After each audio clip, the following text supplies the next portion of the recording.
Bienvenidos al almuerzo con líderes. Señores, ya salió. Me salió el anuncio a mí en Periscope, pero todavía no ha salido en Twitter. Este almuerzo con líderes tiene como invitados a Juan Lozano, columnista del Tiempo y panelista de Blue Radio, y a Héctor Riveros, columnista de La Silla Vacía y ex panelista de Blue Radio. Vamos a tratar el tema de las encuestas, pero desde una perspectiva distinta. Vamos a analizar si realmente se trata de una crisis de liderazgo o una crisis de indignación. Porque se ha dicho muchas cosas sobre este tema. Y en materia de liderazgo esa es una pobre palabra abusada verbalmente. Queremos ponerla un poco en contexto.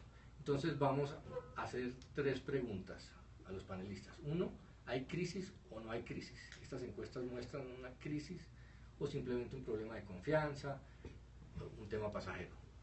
Dos, ¿hay una crisis de liderazgo? Y tres, si hay una crisis de indignación.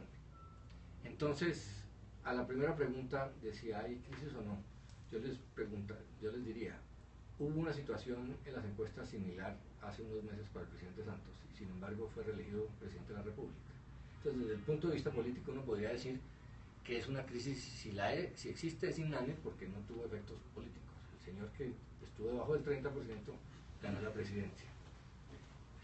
Hay otras personas que dicen que no, que esto lo que muestra es un tema muy de fondo y que lo importante no es la cifra sobre desfavorabilidad del presidente, sino de pesimismo. Pero también los colombianos parecemos estar en una, ¿cómo se llama? ¿Rusa? Una montaña rusa emocional, porque pasamos de altos niveles de optimismo a altos niveles de pesimismo. Entonces, ayudémosle a entender a los usuarios. ¿Ustedes creen que hay una crisis o no? Bueno, a ver, comienzo. Yo sí creo que hay una crisis, y hay una crisis profunda, que no es además de ahora, de esta semana. Es una crisis que lleva ya un rato relativamente largo, y es una crisis grave porque es una crisis de confianza institucional. La gente perdió la confianza en las instituciones desde hace algún tiempo. Perdón, interrumpo, por favor retuiteamos el link para que la gente pueda vernos en Periscope. Ya aparece en la ciudad. Todavía no me sale, pero ya saldrá. Pero déjenme seguir. Entonces, yo sí creo que hay un problema de confianza institucional enorme. La gente no cree en nada, ni en nadie. Obviamente desde hace mucho tiempo dejó de creer en el Congreso o en los partidos políticos, pero eso se fue, digamos, ampliando y contaminando a todos los sectores de la sociedad, y la gente hoy no cree realmente en nadie, ni siquiera en algunas organizaciones que salen bien libradas aparentemente, como por ejemplo los medios de comunicación. La verdad es que lo que uno percibe cuando habla con la gente es que la gente no cree lo que dicen los medios. La gente siempre cree que hay un interés soterrado en lo que el medio está diciendo o está haciendo, que le está haciendo el favor a alguien, que está enmermelado. Aquí tenemos dos puntos de vista, o sea que eso no pasa. Cualquier cosa. Entonces, creo que ese es realmente el problema grave y profundo. Y no veo bien, pues, ni siquiera que se haya identificado el problema, y mucho menos que se esté haciendo algo para superarlo. Entonces, yo separo, digamos, el tema de la favorabilidad del presidente con el tema de confianza institucional, que me parece importante. Ahora, en relación con el tema del presidente, pero no sé si dejamos que Juan haga un comentario sobre el tema y después yo hago el resto. Tengo una percepción muy parecida a la de Héctor Riveros. La crisis institucional en Colombia es evidente, y esa crisis se expresa en la dificultad del Estado de responderles a los ciudadanos en sus expectativas. El Congreso de la República es una institución que se ve lejana, dedicada a asuntos que tienen más que ver con tramitar su propio beneficio que los grandes proyectos para los colombianos. En la rama judicial hay verdaderamente una erosión de confianza que se venía incubando, pero que se ha multiplicado tras los últimos escándalos.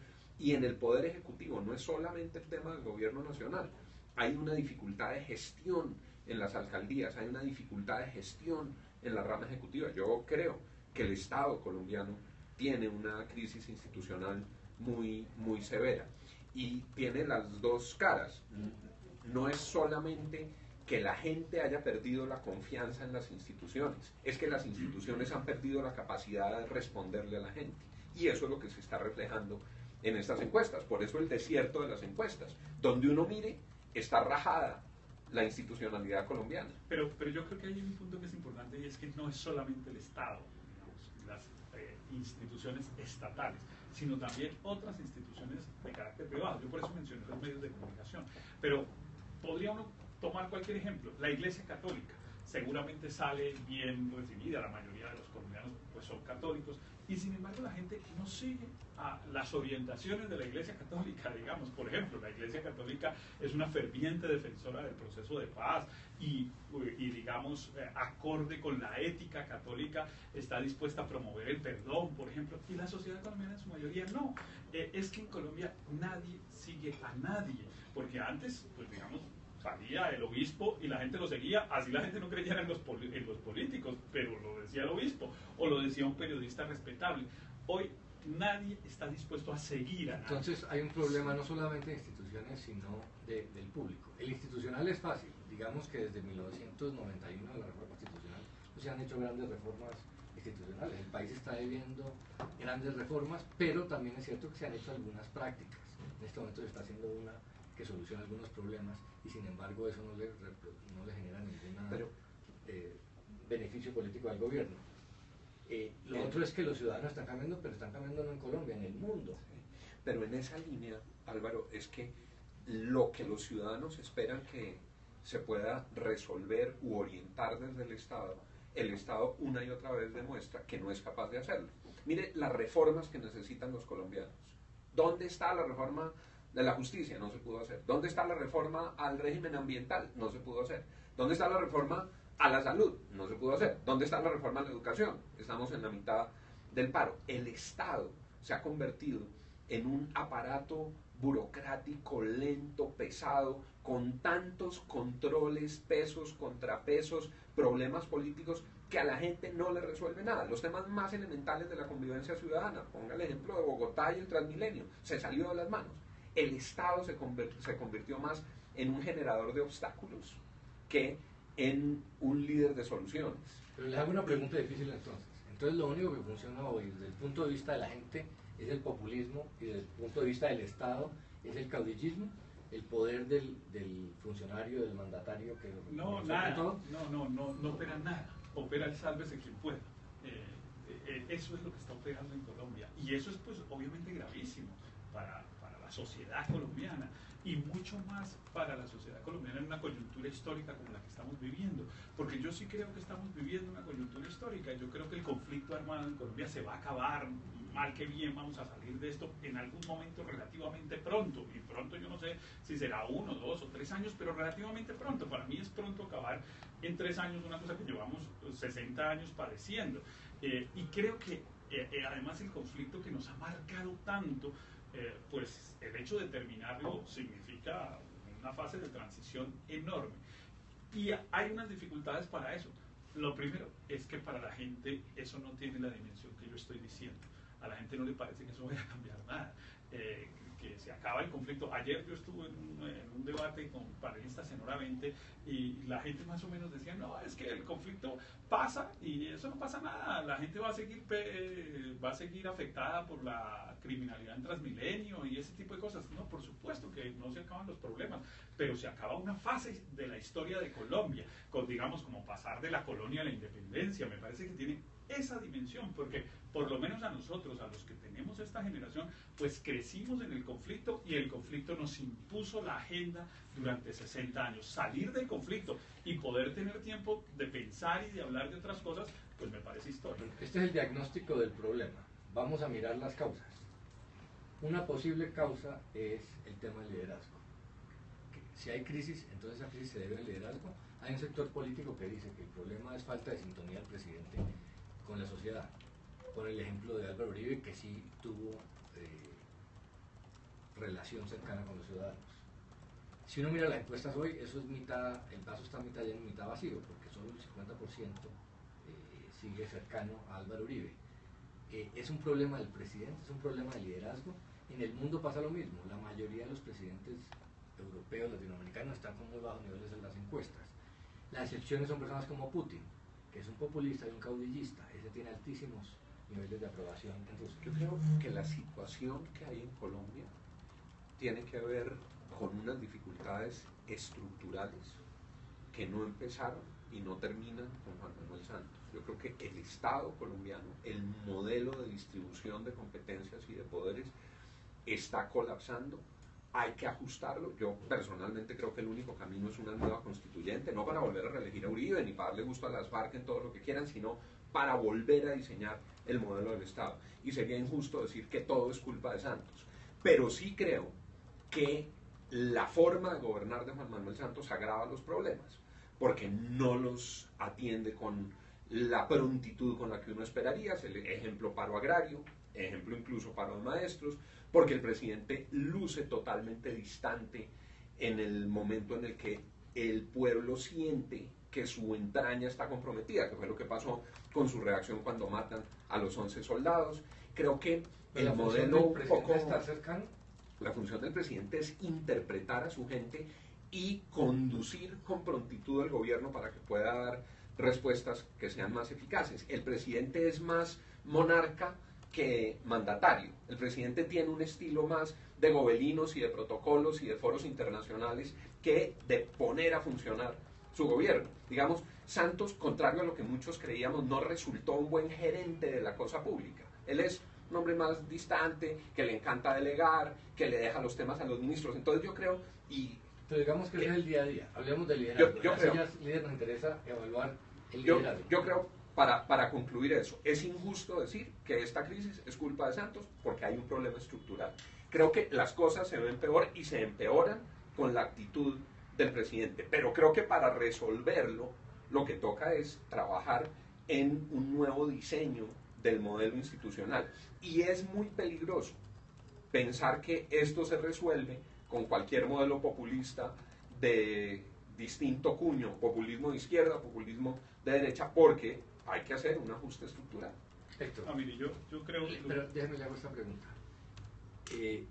Se dice que un líder es el que no dice lo que la gente quiere oír, sino lo que conviene, y que es capaz de apostar a largo plazo y generar resultados difíciles, y que le apuesta su capital político a las grandes transformaciones. En principio eso es lo que está haciendo Santos en materia de paz, y lo que muestran las encuestas es que eso en el corto plazo no está funcionando. Pero eso habla sobre el liderazgo de Santos, sí, o, sí. de su capacidad de gerencia. Sí, a mí no me gusta hablar, digamos, cuando se habla de liderazgo y confundirlo con las personas, porque ahí nos enredamos, pero evidentemente en materia del liderazgo que debería ejercer un presidente en Colombia, pues obviamente en cualquier sociedad el líder no es solamente el jefe de Estado, el presidente, pero aquí lo asociamos, digamos, cuando hablamos de crisis de liderazgo estamos pensando solo en Juan Manuel Santos, pero entonces bueno, quedémonos ahí en Juan Manuel Santos. Evidentemente Juan Manuel Santos no es un buen líder, eso está totalmente claro, y no es un buen líder por una razón elemental, porque es que para poder ser líder se necesita una cosa esencial, que es la confianza. Y otra que le agrego, que me parece que es la crisis más grave del gobierno colombiano en este momento, que es credibilidad. La gente no cree nada, insisto en eso. Pero ¿Eso no, de quién es la culpa pero de eso? la culpa es del presidente, sin duda, porque él, digamos, lo estoy refiriendo a él. Yo creo que por ejemplo, y en eso tengo una diferencia con Juan, yo creo que el gobierno es bastante mejor de lo que la gente reconoce. Es bastante mejor, por ejemplo, que el del presidente Uribe, en términos de resultados.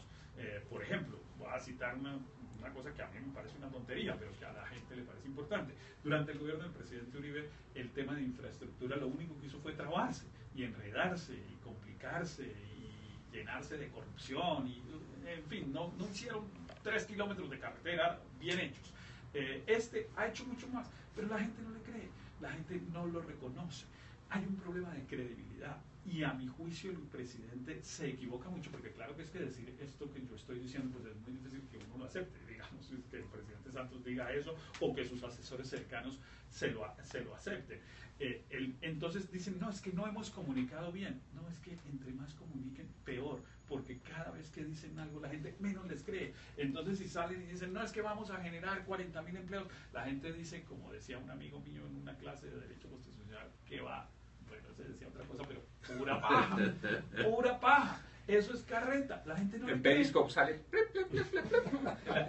La gente no le cree. Y resulta que sí, que ahí están generando los 40.000 empleos, pero la gente no cree en eso. Para retomar lo que dice Héctor, a mí el ejemplo de infraestructura me parece muy bueno para ilustrar el tema del liderazgo. El primer gobierno de Santos en materia de infraestructura fue un gobierno en el que se tomaron unas acciones, pero finalmente fue muy parecido a todo lo que ocurría. ¿Cuándo empieza a cambiar la infraestructura? Cuando llega un líder que tiene el tema de infraestructura claro, que se llama, no Juan Manuel Santos, que se llama Germán Vargas. Y Germán Vargas pone su visión, coge las riendas, a uno puede gustarle o no gustarle a Vargas Lleras, pero lo que hay ahí es un caso de liderazgo, y Vargas Lleras se le atraviesa a Mauricio Cárdenas porque él también quiere ser candidato presidencial, y Vargas le da 3 resoplidos, lo lleva al Consejo de Ministros, y termina Cárdenas como una ovejita detrás aprobándole las alianzas público-privadas. Y se le atraviesa el ministro de Ambiente, y entonces Vargas busca la manera de resolver eso. Ahí, y yo estoy de acuerdo con Héctor en el ejemplo, lo que se va a hacer de aquí en adelante en infraestructura es importantísimo. ¿Qué lo logró? Un sector de este gobierno que tiene un líder claro, que ha logrado conducir ese tema. Otro sector donde hay un liderazgo importante, por ejemplo, el ministro de las TICs. Hay unos temas que se propuso, que conoce, que los ha manejado y ha logrado dar un salto significativo.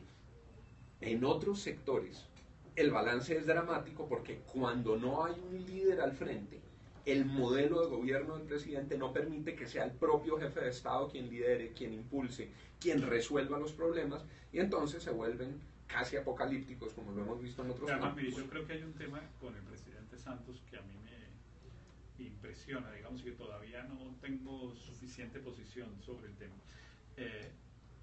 Porque es que hay unas cosas con las que uno ve que el presidente pareciera no tener posición, o estar dispuesto a cambiarla relativamente rápido. Y la verdad me he preguntado mucho últimamente si eso es bueno o es malo, porque es que uno creería que, digamos, un poco en ese modelo de especie de líder patriarcal que más o menos concebimos todos, pues lo que necesitamos es un señor que nos diga qué hay que hacer. Y la verdad es que el presidente Santos a veces parece un moderador, no un presidente como estamos acostumbrados. La canciller Angela Merkel es muy popular, ha ganado muchas elecciones por eso. Los alemanes aplauden que ella sea conciliadora, que tengan en cuenta los distintos puntos de vista, que ella imponga su voluntad. Entonces le doy unos ejemplos. Yo he acompañado relativamente cerca este proyecto de reforma de equilibrio de poderes casi desde el principio. Y por ejemplo, el presidente comenzó diciendo que creía que había que acabar la reelección, pero aumentar el periodo presidencial. Y yo participé en unos debates, incluso hice un documento para mostrar cómo era de inconveniente, primero, aumentar el periodo, y segundo, unificarlo con los alcaldes, con el de los alcaldes y gobernadores, que era otra propuesta presidencial. Y no importa, digamos, cuál era la opinión. Lo que yo encontré es que el presidente Santos oyó unas razones y las aceptó, y rápidamente se bajó de esa teoría, digamos que en algún momento le había parecido buena. Y hay otras, por ejemplo, acaba de pasar el tema ese de la ley de garantías, que él le pareció porque alguien le dijo que eso era muy inconveniente, etcétera, pero cuando otra persona le dio otras razones y le mostró que no era tan inconveniente como él parecía, ni que era tan fácil hacerlo realidad como le habían hecho ver, el presidente cambió de opinión. Y entonces uno puede castigar esos cambios de opinión diciendo, no, eso es un pelele que no tiene criterio y que un día dice una cosa y otro día dice otra. Pero bueno, yo sí prefiero un presidente que oye razones y que cambia de opinión. Entonces, yo mismo, que soy relativamente duro juzgando al presidente por su falta de liderazgo, me hago la pregunta de si es que no tenemos una cultura digamos, de diálogo democrático. El otro día yo se lo decía a Claudia López en el tema de equilibrio de poderes. No puede ser que cada vez que gana, digamos, una votación o, en fin, logra que se le acoja una propuesta, ella lo muestre como un gran triunfo sobre los demás, cuando es un proceso de construcción colectiva. Mire, es que el Tribunal de Aforados debe juzgar por decir cualquier cosa o acusar. Bueno, si la gente encuentra que evidentemente lo que ella está proponiendo es razonable y hacen una formulación conjunta, está muy mal, a mi juicio, hacerlo aparecer como una gran derrota de los que parecían contradictorios. Pero no, les hago una pregunta sobre el liderazgo por el tema del tiempo.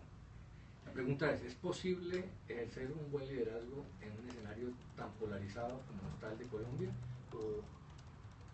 Dos, en Colombia, los colombianos, por el modelo que tenemos de líder, ¿solo funciona aparecer firme o solo liderar desde la guerra? Son preguntas válidas. Son preguntas válidas. Pero perdóname, yo creo... solo 30 segunditos antes de que hable Juan. Es de eso, digamos, de lo que yo estaba hablando. Nosotros estamos acostumbrados a un liderazgo impositivo y no democrático.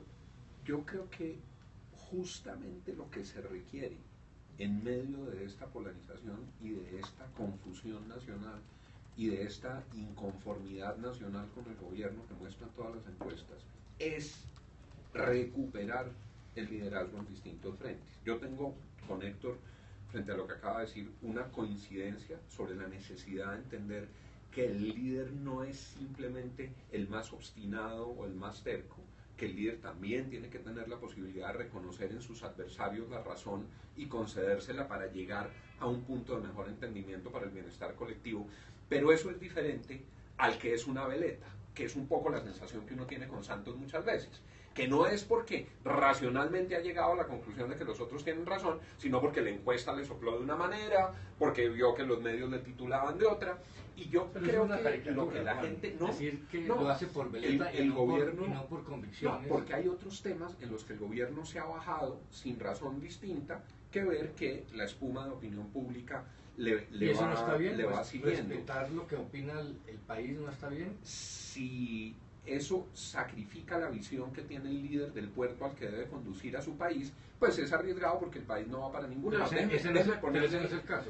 Juan Manuel Santos está pagando carísimo en opinión pública ser terco en insistir en lo que cree en materia de paz. Lo que la gente le está cobrando no es su insistencia en el proceso de paz, donde todo Colombia está de acuerdo. La gente lo que le cobra es su sensación de debilidad ante las FARC. Se lo pongo con dos ejemplos. La gente no le reprocha a Juan Manuel Santos que persevere buscando la paz. La gente no quiere que se levante el diálogo. La gente lo que le reprocha a Santos es que aparece como amedrentado al compás de lo que las FARC le van imponiendo. Dos ejemplos para ponerlo concretamente. Viene la masacre salvaje de las FARC en medio de lo que supuestamente era una tregua, y la primera reacción del presidente es una reacción como si fuera el relator de una agencia de noticias cuando un camión se va al despeñadero. Dice: yo lamento la muerte de los 11 soldados. Cuando el presidente ve la indignación que hay en Colombia y cuando ve que hasta su propio vicepresidente le dice que tiene que poner condiciones, entonces ahí sí sale Santos y dice: no, vamos a poner unas condiciones. Anuncia que va a poner unas condiciones y luego abandona el tema en la mesa. A nosotros nos dijo Santos que iba a poner unas condiciones. Y hay gente muy seria que le decía: presidente, ojo con eso de poner condiciones porque luego se le convierten a usted mismo en un boomerang. Lo cierto fue que las puso, le dijo a Colombia que iba a poner condiciones y plazos y luego se le olvidó. ¿Quién volvió a hablar de un condiciones? mandatario que está enfrascado en una guerra y además en un proceso de paz no debe ser muy prudente en vez de buscar es que aplausos de la galería. Déjeme decir esto, Álvaro, porque lo estamos haciendo un poco teórico y está bien, pero esto está en el contexto de una coyuntura. Y de una coyuntura histórica, además. En Colombia nunca habíamos tenido, cuando digo nunca, somos nosotros, los que hemos vivido los últimos 50 años, esta generación, nunca habíamos tenido una oposición sistemática como la que ha tenido que soportar el presidente Santos. Nunca habíamos tenido, porque nosotros crecimos en el Frente Nacional, que era exactamente lo contrario, era un acuerdo para que no hubiera oposición, y después, digamos, hubo el desarrollo posterior que casi siempre era sin oposición. Y de hecho, mire usted cómo nos sorprende la oposición. Usted permanentemente oye gente diciendo, ¿y por qué no se sientan Santos y Uribe y acuerdan? No acuerdan nada. En todas partes la política es, perdóneme la expresión, a madrazos. En ningún país del mundo la política se hace suavecito. No, se hace así, entre otras cosas, por una cosa que es absolutamente elemental, pero que los políticos se niegan a reconocer y la gente se niega a aceptar, que es que a un político que está en oposición, lo que necesita es que al gobierno le vaya mal, no que le vaya bien. Uno los oye decir, no, es que si le va bien al presidente Santos, le va bien al país. Carreta, la gente que está en la oposición necesita que al presidente Santos le vaya mal. Y no es porque ellos sean malas personas. Seguramente cuando la gente que está hoy con el presidente Santos esté en la oposición... Álvaro Uribe está bajando las encuestas. Subió cuando bajó Santos. Claro, suben y bajan al tiempo. Y el presidente, por ejemplo, la gente dice, el presidente Uribe, el expresidente Uribe, se estaba subiendo al tema de la paz y estaba haciendo como unas señalitas al favor de la paz. Por supuesto, porque él, igual que el presidente Santos, mira las encuestas y venía en picada, había perdido 15 o 20 puntos de favorabilidad, que lo recuperó con la muerte de los 11 soldados. Y entonces seguramente ahora eso que parecía una persona más o menos dispuesta a aceptar unas condiciones del proceso de paz, ahora va a endurecer su discurso. ¿Por qué? Pues porque eso es lo que le toca las encuestas. Así es, lo que pasa es que los políticos le viven diciendo mentiras a la gente. La política es ¿un cálculo de qué? De qué es lo que tengo que hacer para ganarme el apoyo de la gente, porque en eso consiste el juego. Es como un partido de fútbol. Yo, ¿qué es lo que tengo que hacer para ganarle al que está enfrente? Y pues las encuestas lo que le muestran a los políticos es qué es lo que deberían hacer para conseguir el apoyo ciudadano. Está bien que la opinión pública se siga, que se beneficien unos y se perjudiquen otros por las prácticas asesinas de las FARC. No es muy desquiciado que una sociedad le entregue el dominio de su estado de ánimo, de sus favorabilidad o desfavorabilidad en términos políticos a los actos criminales de las FARC. Pues no, porque es que eso es lo que más le duele a la gente. Y entonces, para la gente... pero le podría decir, si le doliera, entonces quisiera un proceso de paz. No, porque lo que y si le doliera, diría, estos son 11 soldados muertos de miles. Hay otra parte que la digo en forma breve. Es que, mire, la verdad es que, pues en la política, ¿en qué consiste el juego de la política? En ganar el apoyo de la gente. Y para ganar el apoyo de la gente, pues hay que hacer cosas, hay que liderar, pero también hay que convencer.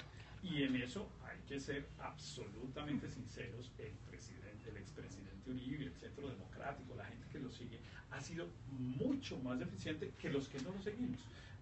Porque en la prédica y en la comunicación son absolutamente sistemáticos, repiten frases efectistas, nunca paran. Usted ve que pero en una guerra es fácil opinar el botón del odio. Usted que no, claro, por supuesto, pero usted ve que nunca paran, está permanentemente. En cambio, la comunicación, digamos, del gobierno es una comunicación errática, es una comunicación ambigua, es una comunicación que le deja la iniciativa precisamente a la oposición. Usted ve que hay varios medios de comunicación. Cuando uno prende la radio en Colombia, las emisoras más oídas en la mañana mencionan lo que dijo el Twitter del presidente Uribe por lo menos 3 veces en la mañana.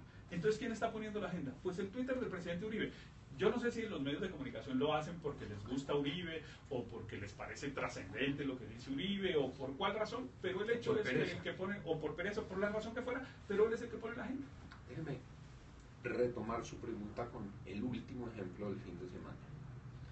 Salen las partes de Cuba después de que había un compromiso que se había anunciado con bombos y platillos asociado con el reclutamiento de menores, a decir orondos que no van a devolver a los menores.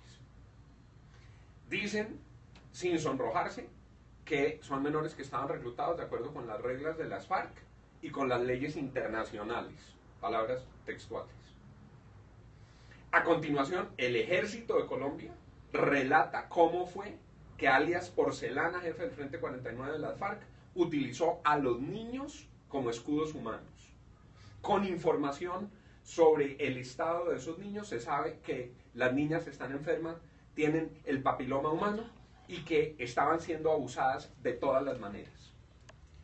¿Qué dijo el gobierno? Que son seguidores del procurador, que es el que no ¿Qué dijo el gobierno? ¿Qué dijo Juan Manuel Santos? Ni una palabra.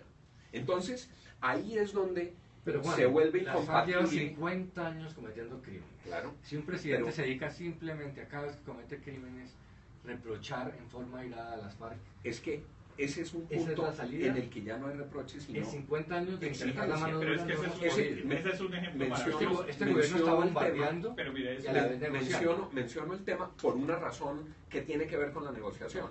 Las FARC no quieren pagar cárcel.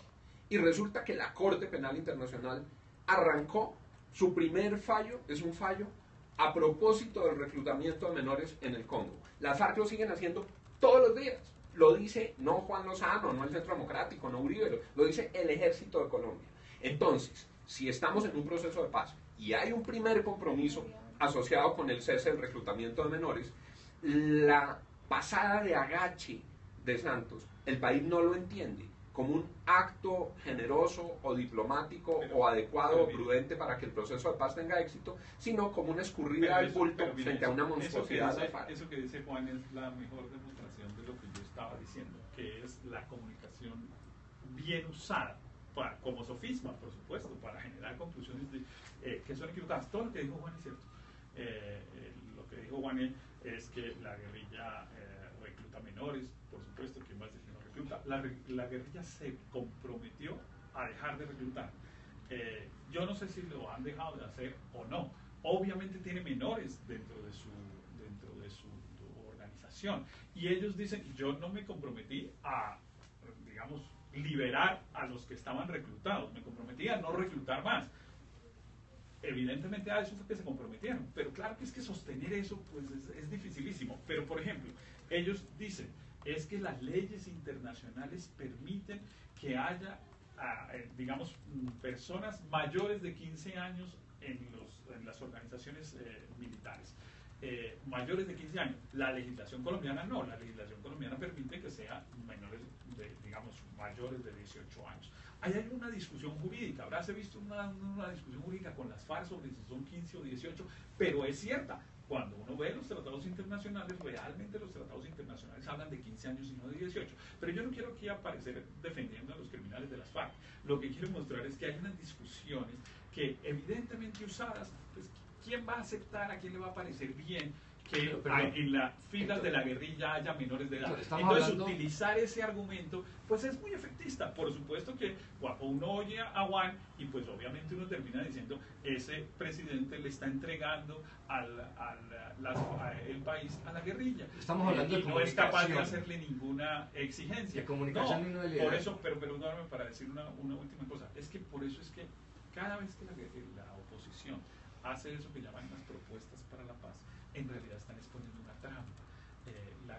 La oposición no hace propuestas, pone trampas, porque en eso consiste su juego. Yo insisto, cuando le dicen al presidente, proponga tal cosa, es primero para ver si lo propone, para poder decir, tuvo que decir lo que nosotros decíamos, porque claro que es que estaba conduciendo mal el proceso y necesitaba nuestras luces.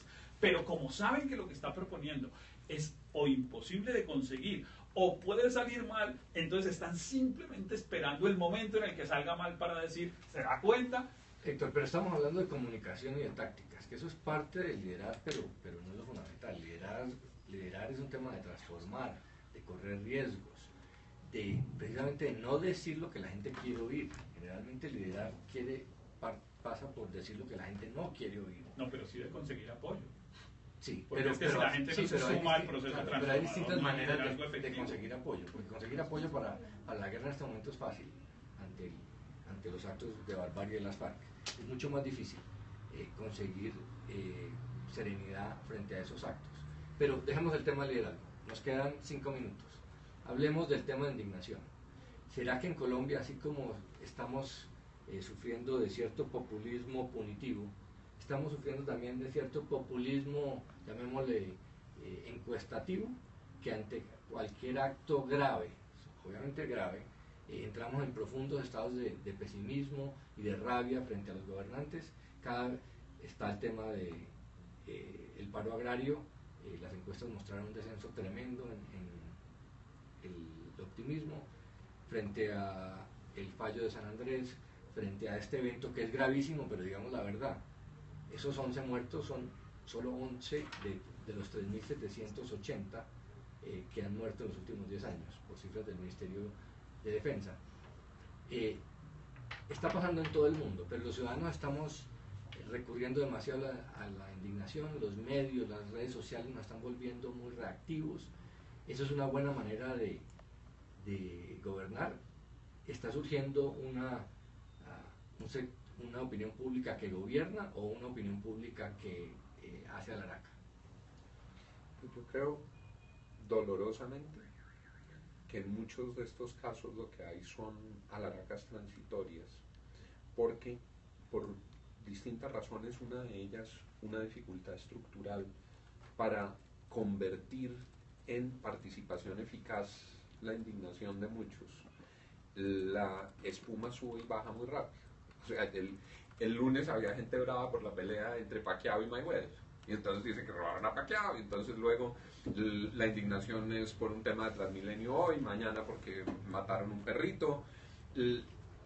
La sociedad colombiana tiene muchas razones de inconformidad, tiene que ver con lo que hablábamos al comienzo, pero tiene una enorme dificultad en tener fijeza y encontrar un camino para expresar esa indignación. Entonces muchas veces se queda en bulla y en alaraca, que suben y bajan a una velocidad pasmosa. Uno de los grandes desafíos del liderazgo en el rediseño del Estado colombiano es poder volver a generar instrumentos de participación que vuelvan acción eficaz la indignación, los deseos de participar. De la Constitución del 91, pero es porque falta, fracasó. pero es otra vez, porque faltan líderes que bien pueden ser personales o institucionales, o en fin. Nadie tiene la credibilidad suficiente sobre de la ciudadanía para poder liderar procesos que encaucen esas indignaciones transitorias, o que la vuelvan un proyecto colectivo o alguna cosa. Nadie es capaz de hacer eso, porque en realidad el presidente Uribe, por ejemplo, el expresidente Uribe, que tiene un nivel de favorabilidad relativamente alto, pues también tiene un nivel de resistencia muy alto. Entonces el presidente Uribe hoy pues es un líder, a mi juicio, precario, un poco acorralado por las circunstancias judiciales, que se ve siempre a la defensiva, etcétera, que evidentemente no estoy con ello despreciando, digamos, su capacidad de liderazgo, es importante, pero no tiene tampoco, digamos, la capacidad de agrupar diversos sectores sociales, sino que hoy tiene la capacidad de dividir, y ese es el mayor líder político que tenemos hoy en Colombia, el presidente Uribe, digamos, el que tiene mayor favorabilidad, etcétera, y lo único que logra es dividir. Entonces no tenemos un líder, ni una institución, ni un partido político, ni nada que tenga la capacidad de agrupar, y esa situación, y por ahí comencé y por ahí termino, es muy crítica. Yo sí creo que Colombia está en un momento absolutamente crítico de su historia, porque la crisis de confianza institucional nos ha llevado a un vacío de liderazgo que puede ser devastador. O son nuevas formas de liderazgo, hay que renunciar a la búsqueda de consenso y tratar de imponer mayorías precarias, por ejemplo, en temas económicos o de la paz.